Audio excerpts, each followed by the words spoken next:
So today we have Stephen Samaha. He is in curriculum development and at Global Business Solutions Incorporated. He is in Pensacola, Florida, down there where I'm sure they just got out of a lot of rain with the hurricane that has come through.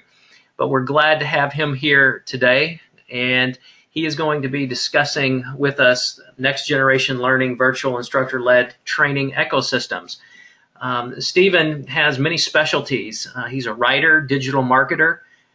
He develops continuing education programs. He's a training expert. He's also an expert in technical writing, instructional design systems, courseware development, and content marketing.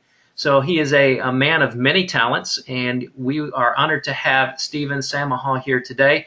Stephen, take it away, and looking forward to your presentation. Sure. Well, we appreciate the opportunity to talk to you today about a new model for training that we're working on that we wanted to share with your audience. And we call this the virtual instructor-led training ecosystem. But I want to start talking a little bit about who we are and what we do. So we are an IT services, enterprise training, and cybersecurity company. We're based in Pensacola, in Huntsville, and 3 locations in the Seattle area of Washington State. But we provide IT services and training for both government and commercial entities, and we have government contracts primarily with the Department of Defense all over the country. So we have people at various military installations around the U.S. And so we're in this environment of training on a daily basis and recognizing all of the pitfalls that training companies go through, both in the commercial world and in the government world. I mean, we teach about 1,100 events annually. We have a contract with the Navy and the Marine Corps to provide certification training for our sailors and Marines. And so we purchase about $4 million worth of training vouchers every year. So we are in this world on a daily basis and recognize some of the problems that training companies and training departments have. And so that is what led to us developing this new model. Just a quick route of some of our customers. Our largest commercial customer is Boeing Commercial Airplanes. We train about 25,000 Boeing employees every year, both at the Boeing facility and at our classroom facilities, as well as we run the contract for the Navy's IT, A School and Z School. So young sailors going into the Navy, our employees actually train them in IT and cybersecurity. And we have cyber watch officers and cyber analysts on contract here in Pensacola with the Defense Information Systems Agency. So we hire a lot of high-tech employees, and therefore we have to train a lot of these employees and keep their skills and certifications up to par. So like many training companies out there and training departments and government agencies and commercial that are having to find qualified applicants, we have this problem as well of the skills gap that's in the marketplace. And it's particularly a problem with the cybersecurity and IT. We simply cannot find enough qualified applicants to fill these job positions. The technology out there is changing so quickly that academia is having a very hard time keeping pace with that churn effect. And you know, our school systems and our colleges are doing the best they can, but it's very difficult for them to keep up with the speed of business. We also find that in a lot of commercial companies, they don't want to invest in training because the workforce is so transient. They have workers that are only going to be there for a couple of years, and so they're very reluctant to give them a lot of the certification training that they need because a lot of those employees are simply going to leave and go work for somebody else. And so this idea of just-in-time training, high-tech training, we recognize there's a major skills gap out there in the marketplace, and so we've decided to find a solution, mostly for our own purposes, and now we're expanding that solution out to other customers and agencies that we work with. When you look at the American workforce, it's obvious that we need to have a more highly technical trained workforce. A lot of the jobs now are requiring college degrees, and even skilled trades are requiring basic IT and technical skills. So there's been this major push in the academic world towards STEM, science, technology, engineering, and mathematics. The problem with STEM is we have this workforce pipeline and it's leaking. about 100 out of every 100 ninth graders, only 18 are going to graduate with a STEM-related degree. We always talk about the dropout rate at the high school level, but actually there's a high dropout rate at the college level as well.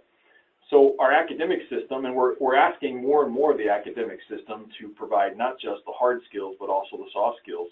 And it's very difficult for them to provide in a quick time frame the kind of training that we're wanting for potential candidates.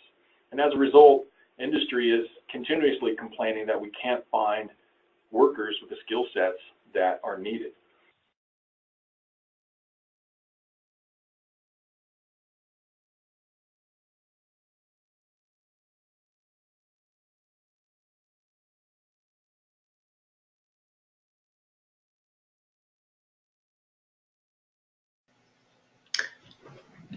Hi, Randy, you still with us?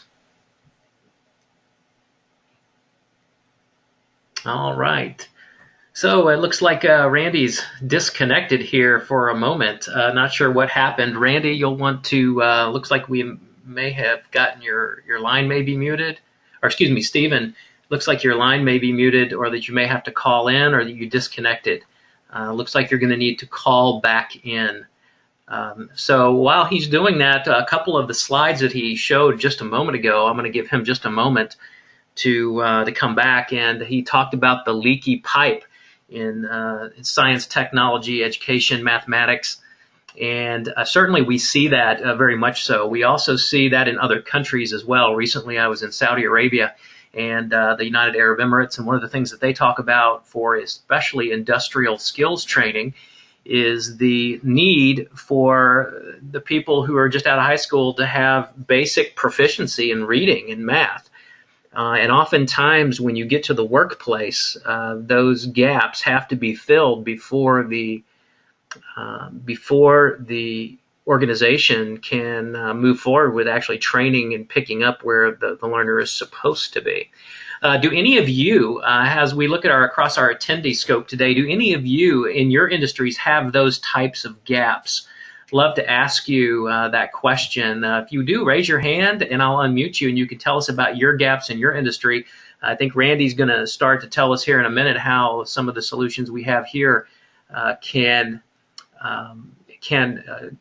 contribute to filling those gaps. And do any of you have those gaps or deal with extraordinary gaps in your learning, in the people that you have coming to you for training? I'd love to be able to hear what the phenomena is that you're experiencing out there in the field. Stephen is Randy, by the way. I keep calling him Randy because Randy is his co-worker. And I've worked with Randy, and Stephen is doing the webinar today, so forgive me for that. But Stephen's in the process of calling back in. I'm here. Okay, he's back. Great. So I'll let you pick up there. If any of you have and want to identify those gaps, feel free to put those in the questions area. And for right now, I'll turn it back over to Stephen. Thanks, Stephen. Appreciate it, Joe. Yeah, I don't know what happened there, but we'll keep driving on. As I was saying, we created a future state of where we wanted this training model to go, and this little quote here came from the Department of Labor, and I think it's really poignant that we are currently creating or preparing students for jobs that don't yet exist, using technologies that haven't yet been invented in order to solve problems we don't even know are problems yet, and that is absolutely correct. Every time we get an idea, the horizon of the technology is constantly changing, and we've got to change the skill sets. And so when we looked at this future state of training, we realized there has to be a continuous learning process, that it has to be self-directed, but we also need to engage those subject matter experts and immerse students into a learning environment. We need to accelerate competency. Often companies say we need just-in-time training because we have things that happen and we've got to train people up very quickly, but we need the ability to assess current skills and make them more relevant, and therefore make our students and our employees both college ready and career ready. So this was what we wanted to, as we set our model out to be. But then we recognized the problems. Everybody's got budget constraints. This idea of providing just-in-time training is very difficult, particularly when you've got busy work schedules. You've got a workforce distributed all over the country, and in some companies like Boeing, commercial airplanes, they have employees all over the world. It's very expensive to bring in instructors or to keep instructors on staff. And then you've got the resource management of coordinating all these training events, from how do you provide food and books and all of the content and find classrooms. For some organizations, that's very difficult. And what we hear from students, they go through these training courses, and a week later, they've forgotten 90% of what they learned. So where's the follow-up? And typically, there isn't a follow-up point. And of course, as I mentioned, the rapidly changing pace of technology. If you look at the way we've mapped out classrooms, it hasn't really changed. The classroom today is very similar to the way it was at the turn of the century when we created the public school system, and it's the same as it was 3,000 years ago. You have students sitting in rows, learning from subject matter expert. The reason for that is that model works to a certain extent. As long as that instructor is more of a facilitator than a lecturer, that model works. But that model doesn't scale. It's very difficult to take that subject matter expert and distribute them across the country or the world and engage with that subject matter expert. And that's part of the problem that we've had with the traditional classroom model, is its ability to scale. And in the 1990s, when the internet came about, everybody jumped on this idea of online learning being the solution. It's fast, it was cheaper, it scaled very rapidly, and it was a one-to-many distribution model. But by doing the online learning, and online learning has its place, we've taken the instructor out of the classroom, and we've taken the student out of the classroom. And we know from research that students not only learn from the subject matter expert, they also learn from other students. And that's an important part of the learning process. And so while some things can be delivered very well with online learning, the retention just isn't there. We're seeing from the students themselves that, well, yes, they would love to learn at their own pace, and this passive method, it hasn't really delivered. Often a lot of online content in the training world is basically glorified PowerPoint, and it really hasn't delivered the results that we hoped it would. I love this little graphic here because it lays out sort of the history of distance education, and you can see that red arrow at this first generation online learning when the internet came about. We've now moved into this second generation, which is often referred to as blended learning. We take the best aspects of the classroom and we combine it with the best aspects of the internet. And so students can take their own passive self-directed, but then they can go in and reach out into a classroom. Another term for this is called the flipped classroom, where the student will watch videos of the instructor and the lectures at home and then do their actual homework in the classroom. So that's why they refer to it as flipped. And they get that skills development with an actual instructor. And this is great. And there's been research that's been proven that this increases learning retention. But we still have a problem. That engagement with the actual instructor, the live subject matter expert, still cannot be scaled very rapidly or very easily. And so we still have an issue with how we are going to provide just-in-time training and close that skills gap. We believe there's a third generation of this learning model, and that's what we're working to build in this virtual instructor-led ecosystem we're referring to. And to understand where we're going with this, we really can thank YouTube. YouTube's a great example of a learning ecosystem. When you really think about it, you can go to YouTube, Google, or type in whatever topic you want. And if you want to learn how to replace an air compressor, for example, you can search on YouTube, pull up a video, and watch one of the many different videos to learn how to do that particular task. There's also a crowdsourcing aspect to YouTube because you can get multiple people, hundreds if not thousands of people, to show you and teach you this particular skill. So it's a great model as a learning ecosystem, but it's asynchronous. It's all recorded content, which has its place, but you can't engage with the subject matter expert. The other thing about YouTube is it may not be a subject matter expert. There's a lot of unsubstantiated learning material on YouTube, and you may have people that aren't qualified at all to be teaching you these particular topics. But that idea of this video streaming capability of learning has taken off, and it's the basis for all of our on-demand video streaming entertainment like Netflix and Amazon Video and HBO Go. This has just skyrocketed, and it's great, right? I can go and consume my entertainment content at my own leisure. I can pick and choose my own pathway of what I want to watch, when I want to watch it, and it's an absolutely great, and I'm completely addicted to Netflix. But again, it's asynchronous. It's not live. I can't engage with it. We know all of this video streaming is possible because of mobile devices. We have 10 times as many tablets and smartphones as we have desktop computers. All of this access to information and the ability of wireless connectivity and high-speed broadband internet gives us this idea of streaming video. So why are we then using it in an asynchronous manner? Why can't we use it for live delivered training? And so this is the model that we're conceiving here, is that the third generation of training is really a live synchronous on-demand learning. Think of the Netflix model, but you go online to a site, you type in whatever subject you want to learn, and you can immediately access live training with a real instructor 24/7, 365 days a year. Pick whatever topic you want. That's the business model that we are creating, and that's what we call our virtual instructor-led ecosystem, because we are in the process of building studios and the infrastructure and the network to enable this to happen. So you get the benefit, now this could be recorded content as well, but you get the benefit of a live instructor that you can actually ask questions and engage with, and use other tools such as simulations and learning labs. So we went out and we built it.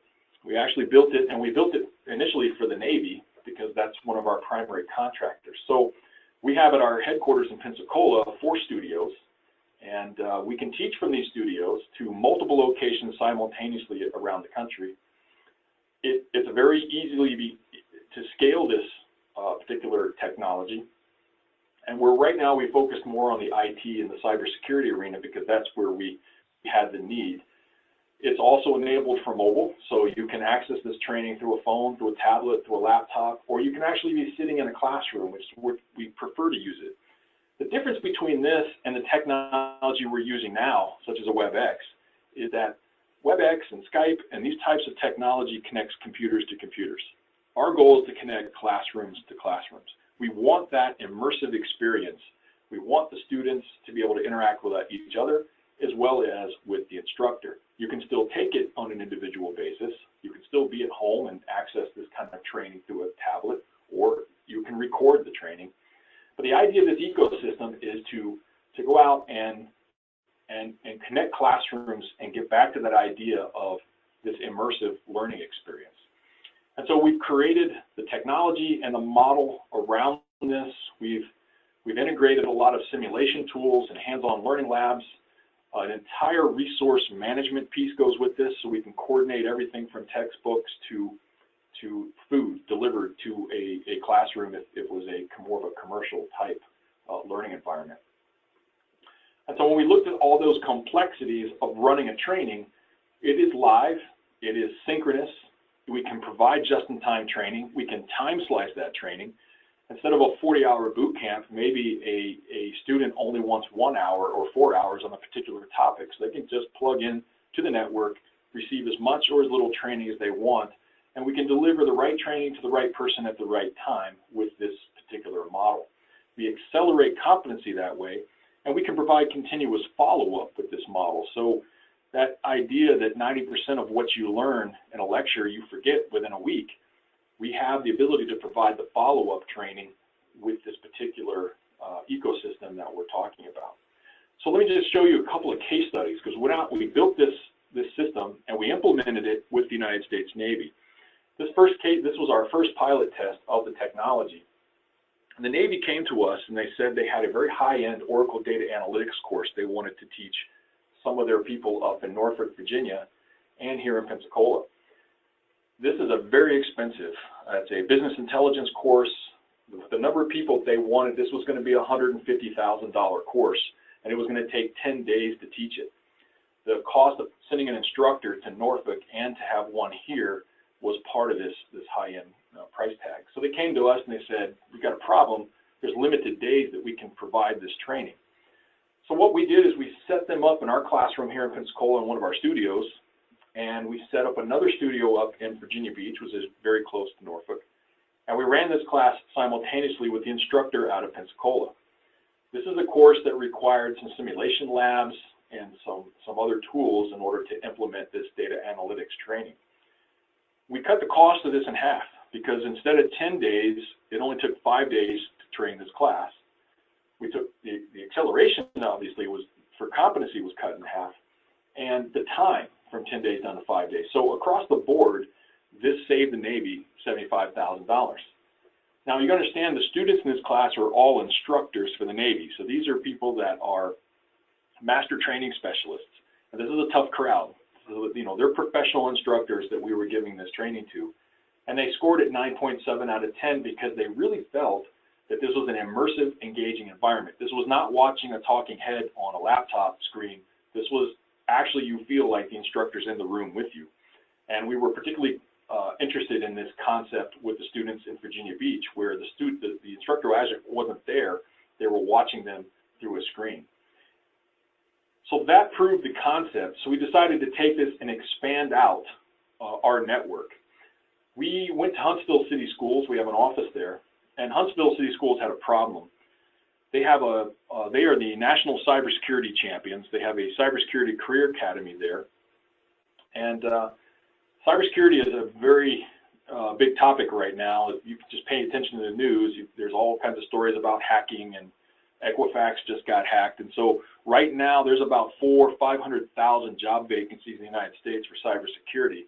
And they project over the next 4 years, that's going to be over 1 million job vacancies. And so we have a hard time finding people qualified to fill these jobs, and yet there's a high demand for them. And so we've been working with high schools to create a workforce development pipeline to train up young students to go into a cybersecurity career field. Well, the problem is finding qualified instructors, and Huntsville City Schools decided to go out and hire a $100,000 a year instructor. It's one of the highest paid teachers they have. And they obviously couldn't afford to hire 5 of them. So they came to us with this problem, and what we did is we connected all 5 high schools in Huntsville City to our collaborative learning environment so that one instructor can now teach all 5 classrooms simultaneously. Saved them money. They didn't have to go out and hire extra teachers. Immediately they realized that they could offer all kinds of courses. Since Huntsville is near a military base, there's the Army's Redstone Arsenal. Got a lot of people transferring back from Europe or going to Germany, and they wanted German to be offered in the schools, but they couldn't afford to hire 5 German instructors. And so one German teacher now teaches all 5 high schools, and you might have 2 students at Grissom and 2 students at Lee High School, but collectively they all form a class, and they're able to teach this class through our collaborative learning environment. So we've resolved some teacher shortage issues. We've been able to expand some of the extracurricular programs, and we're also offering this workforce certification by us as an industry partner and other industry partners, such as NASA, that's also based in Huntsville, and the Army, getting engaged in these career academies to emphasize skill sets that are actually needed in the workforce. So we're taking that idea of academic churn and making it relevant to the speed of business. So they've got people from industry actually helping develop the curriculum in Huntsville. Stephen, quick question for you. If you'll go back to that previous slide just for a moment, this is one question that's come in. When you're having one high-paid instructor, which we certainly understand the ability to scale that instructor's talent, but how is the classroom management component handled? Is there still someone live at the local location, or is it completely virtual with the camera? How is that classroom management component handled? Excellent question. Yeah, the school's mandate have to have a teacher of record in every classroom because, for obvious reasons, these are high school kids. So every one of those high schools has a substitute or a teacher's aide. Somebody has to be in the classroom who's considered, quote, the teacher of record. And then the one instructor then takes care of the actual learning. So that is the classroom management part. So there is somebody still there. Now for adults, we wouldn't have to do that necessarily, but yeah, that's how that's handled. Do they have, I mean, obviously if they have a teacher of record in the room, that there's an expense associated there. Do they have lesser credentials, or do they still have to be a certified teacher to be just like more or less the monitor, or can they use a less expensive alternative? Yeah, it's up to the school system. Some of the school systems have just used parent-teacher helpers, or they call it teaching aides. Some of the schools actually have an instructor, but maybe it's the football coach, and they're just sitting in there to maintain classroom management. And in that situation, that teacher is doing their planning while the students are learning. And in other cases, it's an actual teacher, because what we're doing simultaneously is professional development for the teacher. So this is a teacher who may be an IT instructor but is not a cybersecurity instructor. They're going to learn at the same time the students learn about cybersecurity. And we're actually doing this in Escambia County, where we're helping train up the teaching staff. And actually, we're teaching the class, GBSI. And in fact, this is what I do every morning. I teach from 8:30 to 10 at Pine Forest High School. I teach a cybersecurity class, and I'm training up the instructor for that class at the same time. And in fact, when I'm done with this webinar at 1:15 Central Time, I'm going to teach another cybersecurity class here locally. And I do it from our studio, and I pipe it out over the network to a high school. This particular high school is in Pensacola, but it could be a high school anywhere in the country. And in fact, next week we'll have a high school from San Bernardino, California connected to this network as well. But there will be someone in the classroom to manage that with the students. Excellent, thank you. So let's talk a little bit about Escambia County, because they're right here in Pensacola, and we really wanted to create a cybersecurity career academy to help us hire people. We created this collaborative learning environment and set it up at Pine Forest High School to help them. And as I just kind of preempted that story, I actually teach that class, and the teacher of record is learning as we go. Sometimes we tag team, and other instructors that we have on staff will help teach this class. But we have 4 classes a week that we teach in the Cybersecurity Career Academy. And so we went to the school system and we said, hey, you guys aren't really teaching relevant industry certifications. We need more skill sets from these high school kids. And so we helped create the curriculum, and we're teaching it. Right now, and this is no exaggeration, we have high school kids getting hired right out of high school, no college degree, getting paid $50,000, $60,000 a year to go into a cybersecurity field. If they have the right certifications, and in some cases they would have to get a security clearance, we can hire them right out of high school. Now, you've completely changed the paradigm. Let their employer pay for college. They don't have to take out a student loan to go to college if they wanted to, because they're working and they can go to school on the side and they can afford to pay for it themselves. In Huntsville, Alabama, we've got kids getting hired right out of high school, making that kind of money in a cybersecurity. And so what we've done is accelerate the competencies by teaching those industry certifications all the way back to 9th grade. And we're thinking about pushing this back to middle school. Here in Escambia County, we're doing this. We just started it this year. We're pushing it back to middle school so we can start preparing 8th graders for a cybersecurity career. So by the time they graduate high school, they're college ready and career ready, and they've got all the relevant industry certifications. So this model is working very well, and it enables the school system to bring in industry experts that they otherwise would not have access to. And like Huntsville, Escambia County's realized that they could teach different things through this collaborative learning environment. They figured out very quickly that they needed a way to reach out and do more teacher professional development. And so we set up a collaborative learning system at Molino Elementary School, Belleville Middle School, and the Spencer Bibbs, which is the training center for the county schools. And we're now running all 4 of these simultaneously.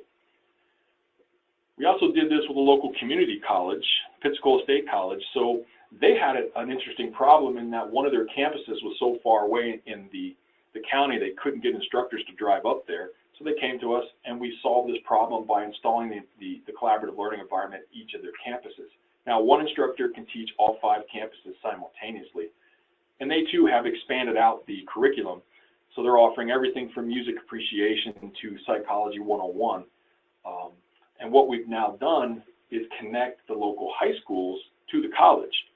Every time a student gets an industry certification, there's an articulation agreement. They get 3 college credits. Some of these kids will have 18 to 21 college credits graduating high school, go right into college, and now they can shorten that span it takes them to finish a college degree. And we've created that workforce pipeline to hire them into whatever IT cyber roles that we want.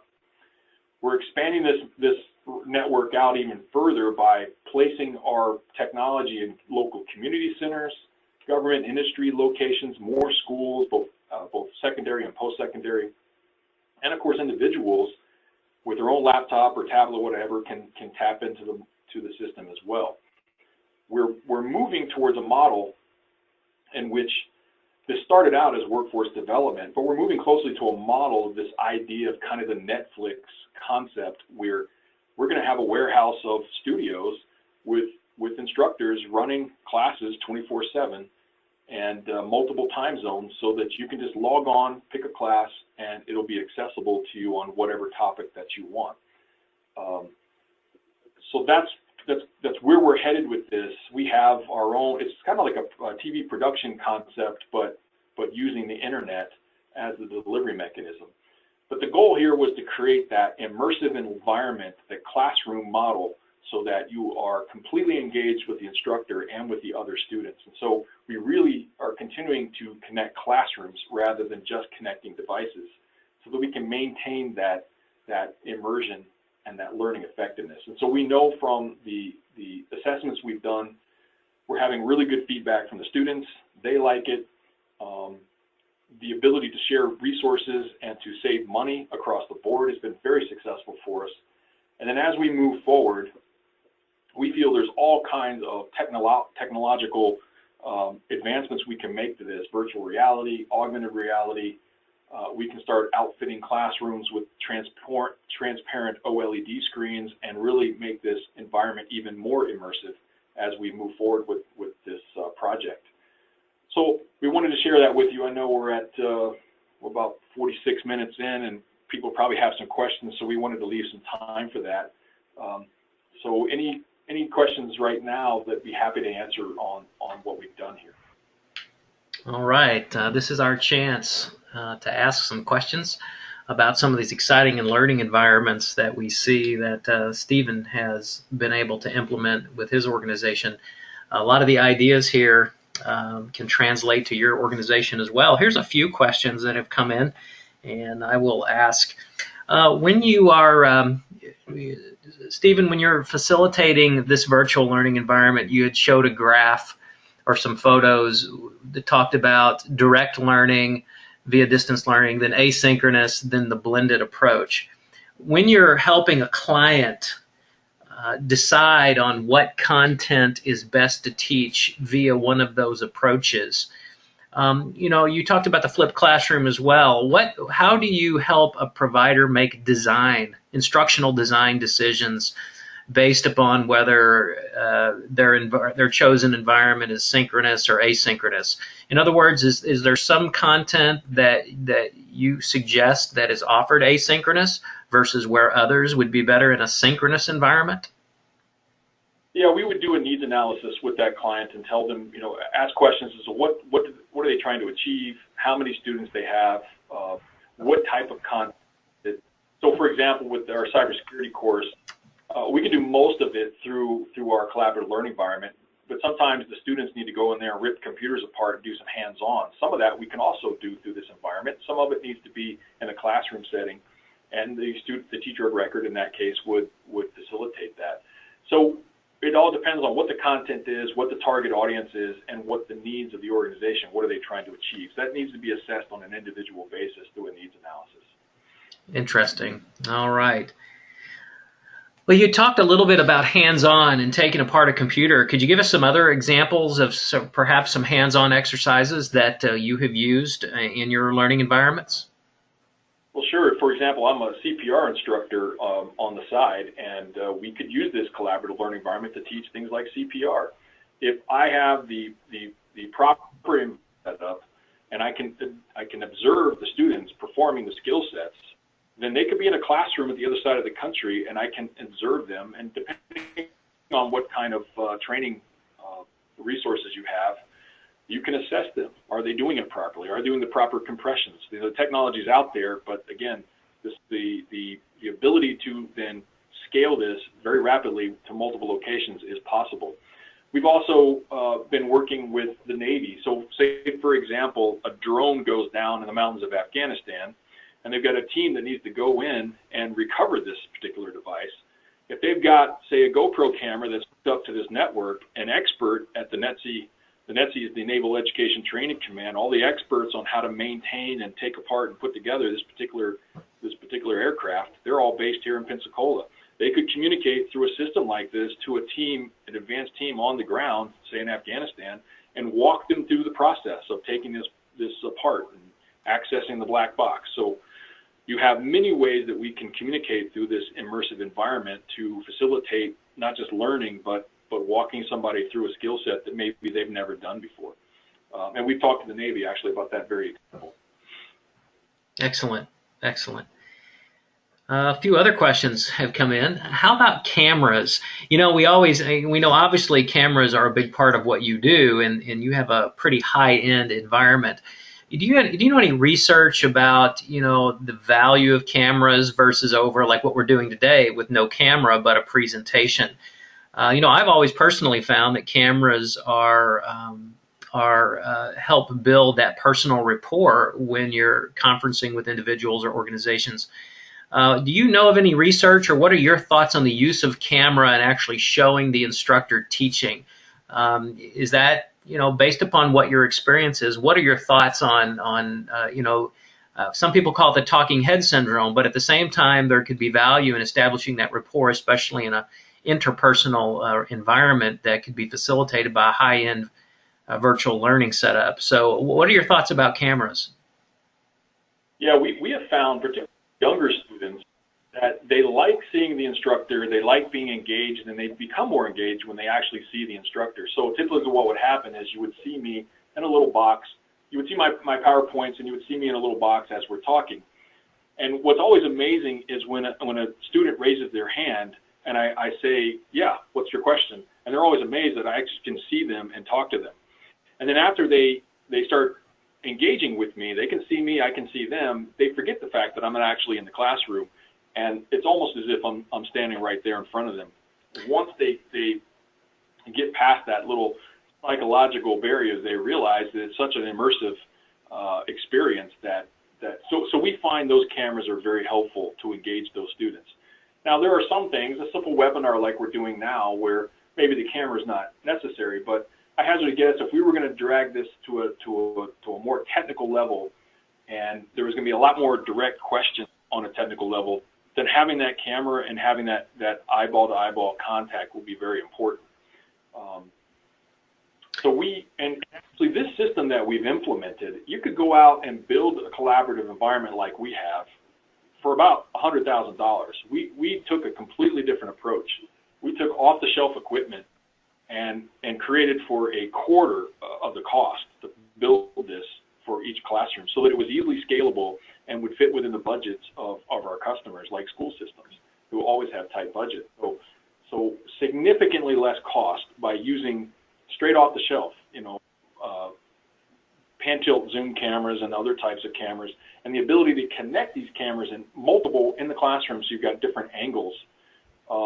Is something unique that you're not going to find on a typical webinar type conference technology like a Skype or a WebEx. Don't have that ability to be in a classroom with multiple camera angles and being able to change them very rapidly to demonstrate something for them. In regard to changing camera angles, that seems to be one of the obstacles of virtual learning, at least in my experience with lower cost solutions. So for example, do you utilize video switchers, or are you just changing the angle of a camera? I know there's some setups that have the automated camera now, so if you push a button, it'll zoom out, or if you push a button, it'll zoom in, but it still doesn't give you that switching capability. Are you doing switching in your environment, or are you just doing automated cameras that have preset positions? We've got this down to a cloud-based codec, video codec, that enables us to do the camera switching through a mouse click or a touch screen. We don't need the physical switcher anymore.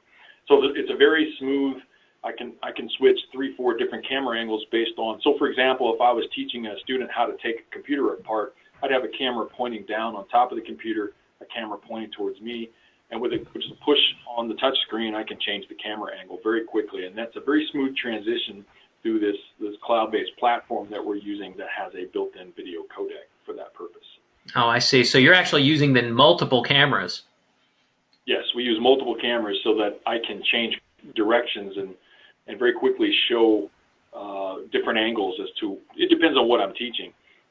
They don't always see me. Sometimes I'll switch and they can see into a computer case. or if I'm teaching, depending on what I'm teaching, if I was teaching CPR, I might be looking at 2 or 3 different angles of that same, so they can see the compressions, they can see the body position. So it just depends on what you're teaching as to how you use that technology. You know, those little things do make a difference. The reason I ask, IASET is about to do something very similar to this. You know, we have people all over the world that want to attend our workshops, and they cannot do it. And because they can't travel to Chicago or Washington, D.C. or Los Angeles or someplace like that. So we have decided to embrace a system somewhat like this. And, you know, one of the things that we are looking at is, but, you know, when students raise their hand and want to make a comment, we want to be able to capture those students' comments without having to wait a long time for a singular camera to zoom or things like that. And so those little details, when you're talking about you know, leveraging this type of technology for the interpersonal collaborative environment, are really very important to do it smoothly and to do it well. I mean, anybody can take a camera, you know, stick it on their computer and get the whole room, but you're never going to see someone really well when they try to speak. You have to get a close-up, you have to move in, you have to make sure the audio is functional to be able to engage them in a real way. So all that's very, very important in these virtual learning environments. Any additional thoughts? Yeah, so we've actually found that teaching our instructors TV broadcasting skills has become an interesting, you know, normally your teacher has a style of how they teach, but we find when you're teaching in an environment like this where they're on camera, we need to teach them TV personality skills, so they know that they're in front of a camera and how they're moving and how they're presenting, make sure they're never turning their back to the camera, those type of things that they may take for granted as a normal instructor in a classroom that they have to rethink. It takes a little bit of getting used to, but we have a training program for our instructors. We teach them how to become comfortable with the technology, but absolutely that presence and delivery becomes a very important part of the whole learning experience. Very good. Well, we have just a couple more minutes with Stephen, and we want to make sure that we answer any questions that you have. Even if you don't want to type your questions, if you have a question and like to raise your hand, we'd be happy to unmute you and let you talk directly to Stephen today. If you'd like to do that, have any questions about your particular setup or what certain facets of your particular virtual learning ecosystem. Finally, when you talked, Randy, and this is one of the last questions that we have, and unless somebody else raises their hand, but this is our last question. You talked about the flipped classroom, and we know that's a relatively large phenomenon now, especially in you know, K-12, and it's also too very, very applicable to adult learning, indeed. So maybe since a lot of our providers and people on the webinar today are teachers of adults. Can you tell us a little bit how you've used your technology in the virtual classroom to flip it, so to speak? Can you talk just a little bit about that? So certainly would be applicable for adults as well. One of the things that we find is, particularly if I was teaching IT, where there's a lot of memorization that has to happen, it's very high-tech types of knowledge, giving these students some learning material up front that they can study passively on their own to kind of prep for then the lecture where they're with the subject matter expert. And then more importantly, then to follow up that class with additional material after the fact to reinforce what they've learned. This is something that's typically missing from a traditional training course where you take a 5-day boot camp, let's say, in a particular subject, and then that's it.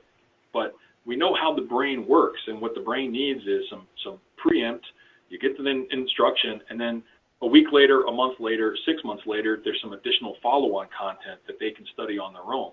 So this idea of a flipped classroom or using a blended environment with passive self-directed learning and engaged active learning with the subject matter expert in tandem is very popular, and the Department of Education has research as to how that improves learning retention when they're done, they're combined together. So that's how we use it. We can record and time slice some of our training, and we can provide it at different stages for our students, both prior and after the learning event, and then a follow-up further down the line, so that they're really retaining that knowledge. And we're doing that now with these school students. We have them do some things at home that's self-directed, then they come to the lecture, then I make them do some other things, and then we do follow-up. And so that's the strategy that we typically do with the younger students, obviously, because it works. All right, Stephen, we want to thank you today for being here with us. We're fortunate to spend a little bit of time with you and extrapolate from your expertise how we can manage and consider virtual learning programs in these exciting new technological ecosystems. We thank you very much. Stephen's contact information is up on the screen if you have additional questions. For now, that'll do us for today. Again, we thank each of you for being here. Again, check out isset.org. Come see us sometime at a accredited provider workshop, or we also have adult learning seminars, train the trainer events. If some of you are interested in hosting a train the trainer event for your teachers or your instructors, we'd be happy to consider that. So stay attuned to what we're doing and watch for our newsletter that comes out about every 2 weeks. You could subscribe to that at isset.org if you're not already a member. Until next time, thank you again, Stephen, and we'll stand dismissed for today. Thank you. Appreciate it. Thank you.